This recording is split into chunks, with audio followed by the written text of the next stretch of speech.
안녕하세요. 이희신 교수님 연구실의 홍상현이라고 합니다. 저희 연구실은 기본적으로 카테콜이라고 하는 홍합 접착 물질을 이용하여서 표면 개질을 하거나 아니면 하이드로젤 같은 바이오 머티리얼을 디자인하는 것을 목표로 실험을 하고 있고요. 이번에 이제 말씀드릴 내용은 이제 리그닌이라고 하는 나무의 성분을 모사하여서 이제 새로운 소재를 만드는 연구에 대해서 말씀드리려고 합니다. 감사합니다.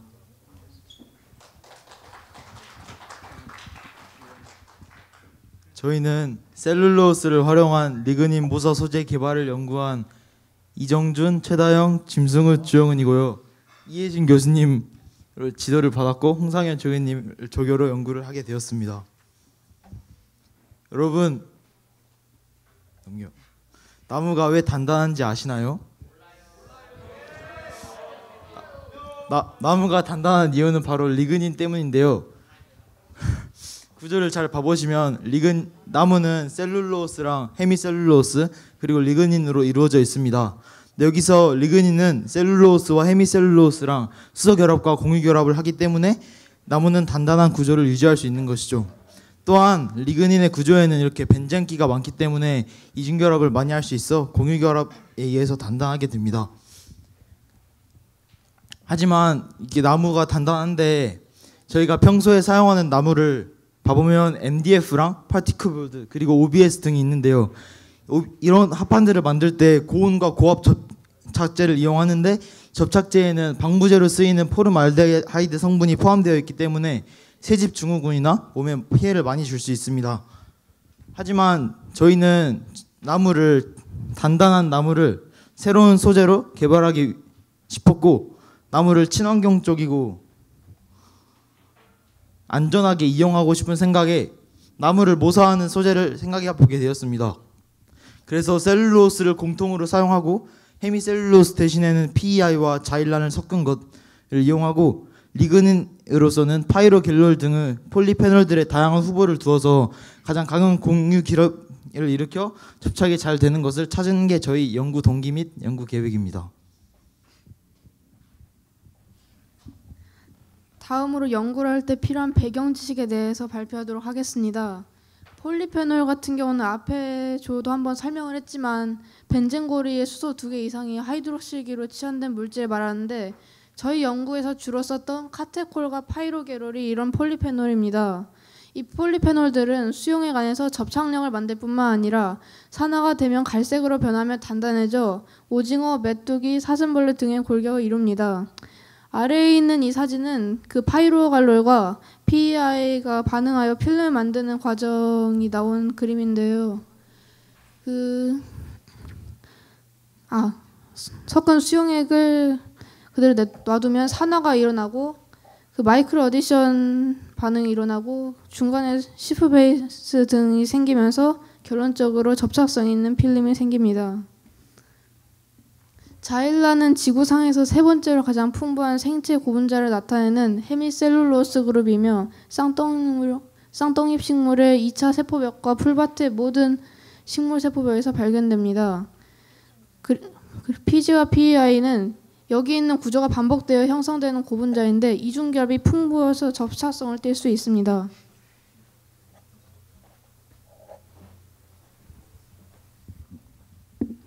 저희는 이 실험에서 강한 공유결합을 형성해서 셀룰로스와 자일렌을 뭉쳐줄 수 있는 접착력이 있는 물질을 찾으려고 했습니다. 따라서 이중결합이 풍부해서 결합력이 강한 폴리페놀과 PEI를 혼합한 용액을 만들어서 접착제로 사용하려고 했는데 먼저 폴리페놀은 0.2몰 수용액으로 제조했고 PEI의 경우엔 28%로 용액을 제조해서 두 용액을 각각 1대1로 섞어서 사용했습니다. 가장 처음에 폴리페놀류의 종류에 따라서 저희가 접착성을 비교를 해봤는데 지금 이 사진들은 PEI 중에서 분자량이 10만인 PEI와 폴리페놀류를 각각 5가지를 저희가 사용했는데 그걸 각각 1대1로 섞어서 16시간이 지난 뒤에 관찰한 결과입니다.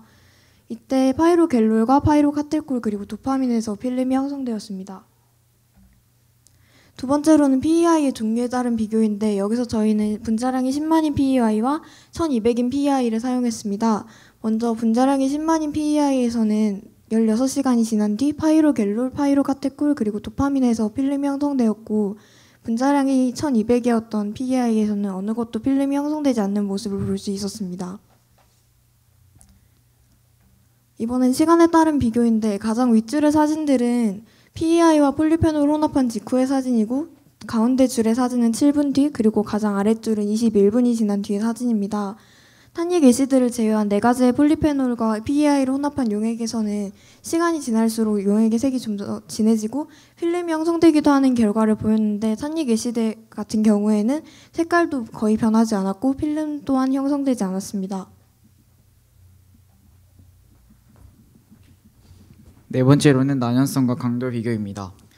저희가 이 실험을 한 이유는 저희 연구 동기가 나무를 대체할 만한 신소재를 찾는 것인데 그러려면 나무만큼 강한 강도가 필요했고 그리고 난연성이 있으면 나무보다 더 좋은 장점이 있기 때문에 난연성 테스트도 해보았습니다.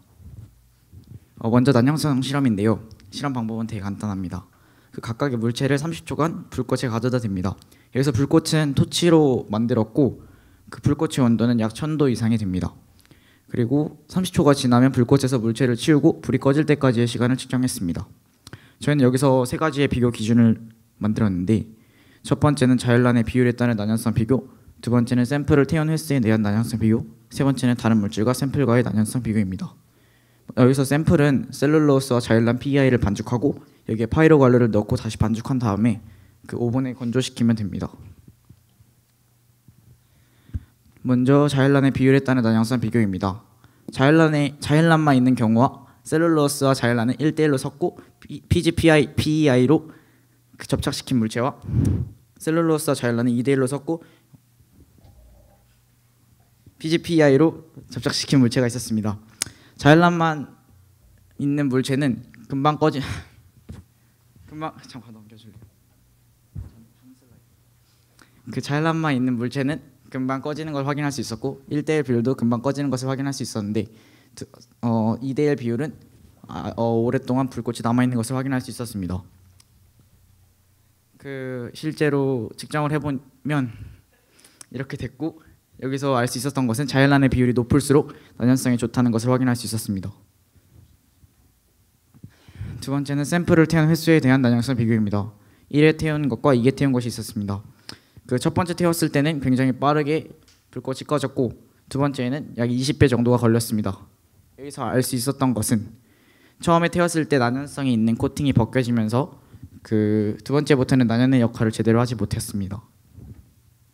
세 번째는 다른 물질과 샘플의 난연성 비교입니다. 그 다른 물질로는 MDF인 일반적인 합판과 셀룰로스를 PGPI 접착제로 접착시킨 물체, 그리고 셀룰로스를 목공풀로 접착시킨 물체, 그리고 나무가 있었습니다. 나무의 경우를 보시면 굉장히 오랜 시간 동안 불꽃이 붙어 있었고 샘플의 경우에는 굉장히 빨리 불꽃이 꺼지는 것을 확인할 수 있었습니다. 실제로 측정하면은 이러한 결과가 나왔고 여기서 샘플의 난연성이 가장 좋음을 확인할 수 있었습니다. 이렇게 많은 난연성과 강도에 대한 실험을 해보았는데요. 불꽃을 제거한 후 그만 탈 때까지의 소요되는 시간을 그래프로 나타내 봤을 때 자일란만 있었을 때는 매우 작은 시간이 나타남을 알 수 있었고 PGPI 셀룰로스 자일란을 1대1로 섞었을 때에는 중간에 값이 있었고 셀룰로스 대 자일란이 2대1일 경우였을 때는 난연이 거의 안 된다는 것을 알 수가 있었습니다.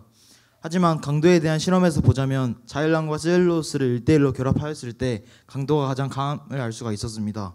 저희 연구가 나무를 대체할 만한 소재를 가장 적합한 소재를 찾는 것이었기 때문에 PGPI 셀룰로스와 자일란의 질량 비율이 1대1일 때 가장 좋은 결과가 나타남을 알 수가 있었고 저희는 이런 좋은 원료를 바탕으로 한옥을 제작해 보려고 하였습니다. 한옥을 제작하는 과정은 다음과 같습니다.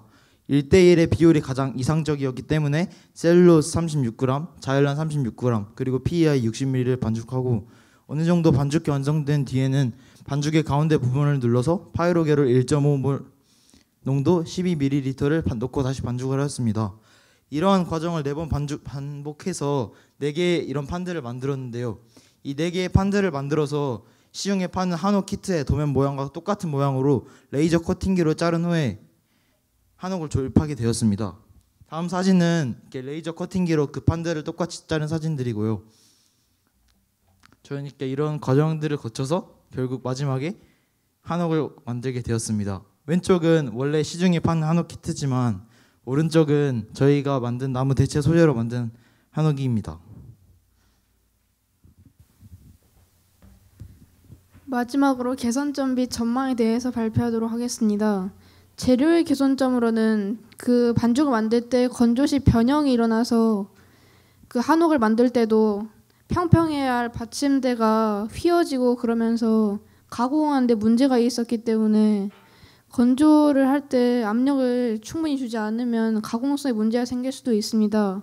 그리고 또 두 번째로 실험에서 나왔다시피 태우는 과정에서 코팅이 벗겨지기 때문에 방화 효과가 계속 지속되지는 않습니다. 그리고 또한 실험의 개선점으로는 다양한 조건에서 추가적인 실험을 더 진행해 봐야 뭔가 그럴 만한 일반화된 결론을 도출할 수 있을 것 같습니다.